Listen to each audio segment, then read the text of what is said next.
Следующий вопрос. «Иза кана аль-муштари кад гараса ау бана фи шикс аллади юстахакку фи аш-шуфа». Говорит, если аль-муштари, то есть покупатель, уже успел посадить дерево или построить какое-либо здание на том земельном участке, на которое распространяется право шуфа другого человека.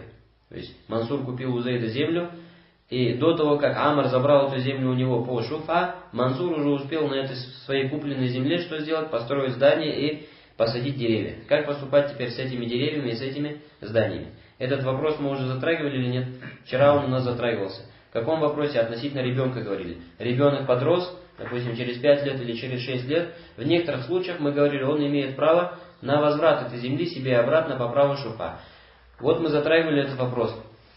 Говорили, как поступать, если покупатель, в данном случае Мансур, уже успел засеять эту землю, в том смысле, что посадить на ней деревья, или что сделать? Или построить на ней какие-либо постройки. Как теперь поступать? Придет этот подросший ребенок, захочет забрать свою землю, а на ней постройки. Заставляем ли мы Мансура разбирать эти постройки? Или как поступать? Кали ибн Кудама фи аль-Мугни. Говорит ибн Кудама в своей книге Аль-Мугни. Ютасаввару залика аля ваджхин мубах фи масаиль минха. Говорит, это можно представить в нескольких сразу примерах. Ан юдхир аль-муштари анну ухибаля. Если, говорит покупатель, притвориться, как будто ему эту землю подарили. То есть совершит что? Хиля, как бы обман. Скажет, нет, Мансур скажет, я эту землю у Заида не покупал. Эту землю Заид мне подарил. Говорит, ау анну иштарау би аксар мин самани. Или обманет другим образом. Скажет, я у Заида эту землю купил за 1 миллион. Хотя на самом деле купил у него, допустим, за 400 тысяч всего. Для чего это делает? Для того, что Амр отказался от своего права на шуфа. Сказал, не, я за 1 миллион у тебя эту землю не буду выкупать. Если бы он знал, что за 400 тысяч, выкупил бы. Но так как цена 1 миллион, решил этого не делать. А у или другие могут быть разные хитрости, которые запрещают шафиу, то есть кому? Обладающему правом на шуфа, обладающему правом на преимущественную покупку, в данном случае Амру, мешающие ему выкупить эту землю. Фаятрукуха ваюкасиму. Он ее оставляет, и она переходит к кому? И она переходит полностью к Мансуру.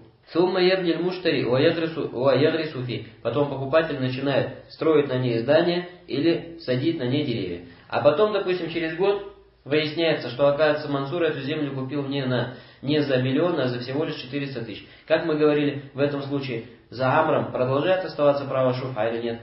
Закрепляется за ним это право заново, и он может забрать эту землю заново. Так. Теперь, прежде чем читать дальше, еще раз вернемся. Значит, о чем мы сейчас разговариваем? Сейчас Ибн Кудама разбирает вопрос.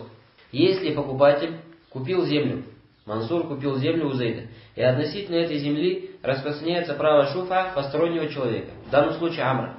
Так что Амр у Мансура может забрать эту землю. Но он ее не забрал вовремя. Почему? По некоторым причинам. Либо Мансур обманул Амра и сказал, что он у Зейда эту землю не купил, а получил в подарок. Более правильное мнение мы говорили, что относительно подарка. Все равно у Амра закрепляется право на шуфа или не закрепляется. Все равно закрепляется. Поэтому этот пример Ибн Кудама здесь не совсем правильный. То есть Ибн Кудама этот пример привел, основываясь на мнении тех, которые говорят, что если Мансур получил эту землю от Зейда в подарок, то у Амра уже нет на эту землю права на шуфа. Но более правильное мнение мы говорили, какое в этом вопросе? То, что право на шуфа у Амра все равно есть. Поэтому правильным здесь будет пример второй.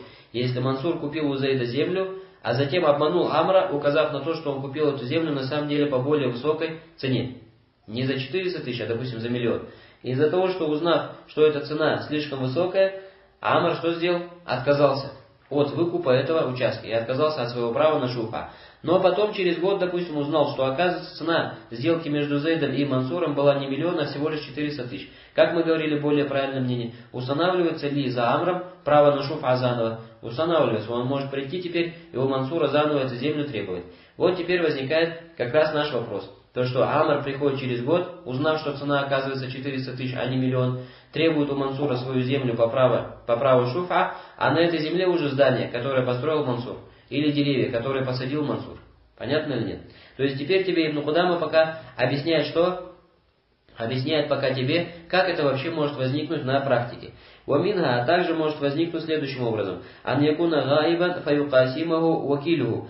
Когда, допустим, Амр был отсутствующим, и за него его вакиль, то есть назначенный, уполномоченный, разрешил этому Мансуру возводить на ней постройки. А у сагиран фаюкасимаху валию. Или он был ребенком вот этот маленький.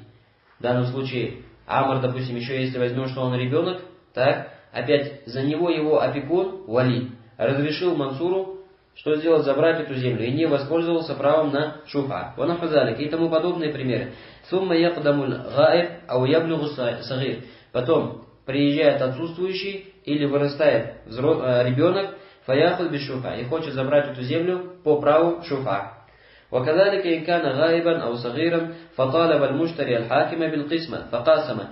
То же самое говорит, если Амр, обладающим правом на шуфа, был в отъезде или был ребенком, а Мансур решил не ждать его, и что сделал? Пошел к судье и попросил нормальным образом эту землю разделить. И судья отделил ему его участок, то есть участок кого? Мансура, и Мансур начал пользоваться этим участком. Сумма кадим аль-гаиб ва балага сагир. А потом вот этот вот Амр приехал с пути или вырос, если он был ребенком. Говорит, фаахаду без шуфа. Бада гарсиль муштари ва бинайхи. И решил забрать эту землю по праву шуфа, после того, как покупатель, в данном случае Мансур, уже успел гарс сделать, то есть посадить на этой земле деревья, или построить на ней бина, то есть здание. Фаинна лиль муштари кал'a гарсихи ва бинайхи инихтара залика. Ляну мильку. В этом случае Ибн Кудама говорит, что в этом случае отдается Мансуру, как покупателю, право на разбор своих строений и на выкорчевывание своих деревьев и забрать их, чтобы мог Амр, как обладающий правом на шуфа, забрать свою землю спокойным, нормальным образом. Говорит, ляну милькуху. Почему дается такое право Мансуру? Потому что эти деревья, эти постройки его право, то есть его владение, а не владение Амра. Владение Амра какое лишь? Лишь земля. Говорит, фаида талааху фалис алей тасуятуль хафр валя наксил арт закарул кады. И теперь возник другой вопрос. Теперь если Мансур свои деревья выкорчевывает и свои постройки забирает, и этим самым наносится какой-то вред земельному участку, то есть оказываются ямы в земельном участке и тому подобное, обязан ли он эти ямы засыпать, обязан ли он привести землю в порядок или нет Мансур? Кады, говорит, сказал, то есть Кады Абу Я'ля сказал то, что нет. Такого он делать не обязан. Говорит, вахуа мазабу Шафи, это мазаб также имама Шафи, лянну гараса вабана фи мильки. Потому что Мансур построил эти постройки и посадил эти деревья на своей земле. То есть эта земля изначально считалась его. Он не делал это на чужой земле. Но это его земля, которую он законно купил деньгами. Так, заплатив за нее деньги. И построил затем на ней эти постройки. То есть эти постройки на ней построены законно. Поэтому ему дается право их забрать. А если нанесен какой-то ущерб земли из-за этих построек или из-за этих деревьев, которые он выкорчевал и остались на земле ямы и тому подобное, он не обязан, говорит, этого приводить в порядок. Но это уже будет делать сам Амр на своей земле. Сам будет решать эту проблему. ثم ذكر عن بعض الحنابلة أنه ضمنه النقص. А от некоторых ханбалитов приходит мнение о том, что недостаток за землю, который произошел, за него Мансур должен заплатить, или должен его удалить, этот недостаток. Говорит, «Каль, фаин яхтар аль-муштари аль-каля». Говорит далее Ибн Кудама, теперь, если покупатель, то есть Мансур, все-таки решит не выкорчевывать деревья, фашафия бин-хияр бейна салат тяшия, то шафия, то есть в данном случае Амр, имеет право выбора одного из трех действий. Так, сейчас это прочитаем, потом подведем итог, что у нас в итоге получилось. Одного из трех действий. Тарки шуфа, во-первых, он может оставить шуфа, сказать, ладно, хорошо, земля уже застроена, на земле уже деревья растут, не буду никого мучить, ни себя, ни других, оставлю эту землю, пусть на ней живет спокойно Мансур. Это первое, что он может сделать, отказаться от своего права на шуфа. Также второе, что он может сделать, может забрать свою землю и забрать вместе с ней деревья и постройки. Но за деревья и постройки он должен что сделать? Заплатить. Он должен заплатить Мансуру. Говорит, и третье, что он может сделать, сам лично Амр может выкорчевать деревья Мансура и может разобрать его постройки, но если произошел при этом какой-то недостаток в постройках или в деревьях, то он должен будет возместить этот недостаток кому? Мансуру. Вабиада каля Шаби, и это мнение Шаби, а также Аль-Аузаи, а также Ибн Аби Лейля, а также имама Малика, Лейса, имама Шафи, Аль-Батти, Сауара, а также Исхака.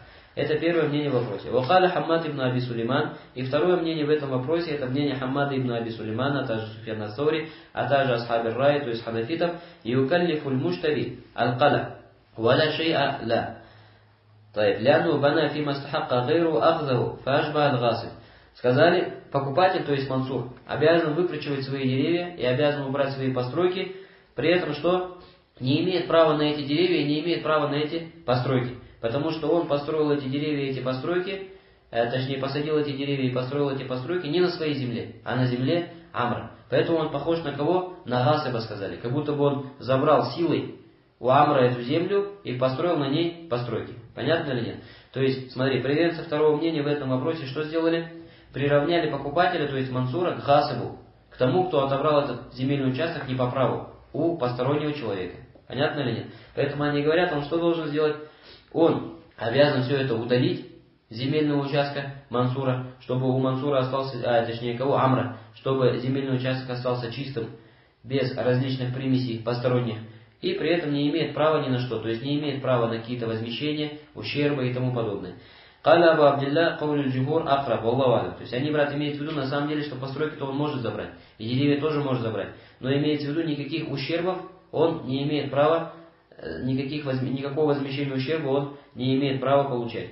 Каля Абу Абдилля, говорит шейх Мухаммад ибн Хизам, каулю джумхур акраб, Аллаху алям. Более близким является мнение кого? Большинства ученых. Аллаху алям. И одному Аллаху лучше известно. Вауджиба анил каули сани, и приверженцы первого мнения, то есть правильного мнения, ответили на второе мнение, то есть на тех, которые приравняли покупателя Мансура к кому? К Гасибу, незаконно отобравшему эту землю у Амра. Сказали бианнал Гасиб гараса вабана фи хакки гайрихи ва мильки гайрихи. Сказали нет, здесь в данном случае покупатель Мансур не является Гасибом, потому что Гасиб это кто такой? Это тот, который строит постройки и сажает деревья не на своей земле.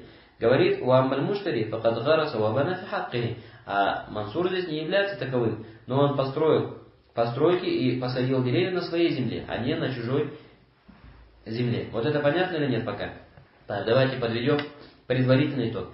Значит, если получилась такая ситуация, что обладающий право на преимущественную покупку, то есть на шуфа, в данном случае Амр, решил забрать свою землю у покупателя, в данном случае у Мансура, но оказалось так, что на этой земле уже есть постройки Мансура или посажены деревья Мансура. В каких ситуациях это может быть? Разобрали в начале самом этого вопроса. Так или нет? Сейчас это повторять не будем. Но обрешимся только с чем? Подведем итог только относительно того, как поступать в этой ситуации. В этой ситуации сказали, либо Мансур, как покупатель, удаляет свои постройки, удаляет свои деревья, выкорчевывает их и тому подобное, так, и при этом имеет право на возмещение ущерба. От кого? От Амра. Если возник какой-то ущерб его деревьям и его постройкам при разборе или при выкорчевывании. При этом сказали, он не обязан приводить эту землю в порядок, потому что изначально он эту землю купил, и эта земля является его. Но приведение в порядок этой земли ложится на кого? На Амра. Это первое, что может быть сделано. Если же Мансур откажется сам собственноручно разбирать свои постройки и выкорчевывать свои деревья, то Амру, теперь уже, то есть Шафиу, тому, кто обладает правом на шуфа, дается право на одно из трех действий. Либо он может оставить свой шуфа и сказать, хорошо, я не буду пользоваться своим правом на выкуп этой земли, я оставлю ее тебе, Мансуру, вместе с твоими деревьями и постройками. Это первое, самый легкий выход в этой ситуации. Либо второе, он может что сделать? Ничего не выкорчевывать, ничего не разбирать, но заплатить Мансуру деньги за эти деревья и за эти постройки. И забрать свою землю вместе с этими постройками и деревьями. И третье, Амр сам собственноручно может прийти, эти деревья выкорчевать, эти постройки разобрать и отдать их кому? И отдать их Мансуру. При этом он должен Мансуру возместить, что называется, ущерб. Должен возместить ущерб за тот недостаток, который, возможно, возник в деревьях или в постройках. То есть при их разборе или при их выкорчевывании. Это, иншаллах, понятно. Дальше говорит, и второе мнение в этом вопросе какое было? То, что здесь Мансур приравнивается к кому? Гасибу. Как будто бы он забрал эту землю насильно у Амра и построил на ней постройки. Но это мнение, мы сказали, является неправильным. Танбих говорит примечание, Кали ибн Кудама филь Мугни, опять-таки сказал ибн Кудама в своей книге Аль-Мугни, «Вадам язкур асхабуна кайфият уджуб аль-кима, фазлахир анна аль-арда туқаввам, вафи аль-гирас валь-бина». Говорит, наши асхабы, он имеет в виду кого в данном случае? Ханбалитов, не указали, какую сумму платит Амр Мансуру за его деревья и за его постройки, если решит забрать землю вместе с деревьями и вместе с постройками. Понятен или нет вопрос? То есть вот это вот последнее примечание чего касается? Если Амр выбрал какое решение? Сказал, хорошо, давай я, Мансур, тебе за твои деревья заплачу, за твои, точнее, постройки заплачу, и за землю тоже заплачу ту сумму, которую ты заплатил кому? Зейду. И все, заберу все это. Теперь вопрос, за землю сколько он заплатит? Это понятно. Столько же, сколько заплатил Мансур Зейду, покупая эту землю. А сколько он должен заплатить за деревья, и сколько он должен заплатить за постройки? Вот это, говорит, ханбалиты не указали. Фазлайр анналь арда тукауам уафиха нахирас вальбина. Говорит Ибн Кудама, и правильное решение в этом вопросе, то, что земля оценивается вместе с постройками и деревьями. Сумма тукауам халия минхума. А потом оценивается без построек и без деревьев. Сколько она стоит? Допустим, оценивает, приходит оценщик и говорит, вот эта земля с этими постройками и с этими деревьями равняется, допустим, цене 1 500 000. А без деревьев и без построек она равняется 800 000. Понятно или нет? Говорит, фаякуну маабейнума кимат алгарс вальбина. И разница в цене является чем? Ценой построек и ценой деревьев. Если вместе с деревьями и с постройками 1,5 миллиона, а без них 800 000, значит деревья и постройки стоят 700 000. Понятно или нет? 1,5 миллиона минус 800 получается 700 000. Говорит фаятфау ашафия или муштари и нахабба. Поэтому, говорит, в этом случае Амр может заплатить Мансуру эти деньги лишние, 700 000 лишние, и забрать эту землю вместе с деревьями и постройками, за которые он заплатил, если он этого желает. Ау манакаса минху ин ихтара аль-кала. Говорит, лянна залика хуа аллази зада бил гарс валь бина. Говорит, или должен заплатить ему, то есть Мансуру, возмещение ущерба за недостаток, который возник в деревьях и в постройках при их выкорчевывании или при их разборе. Так, вот этот вопрос ясен или нет? Этот вопрос, иншаллах, также ясен. Далее.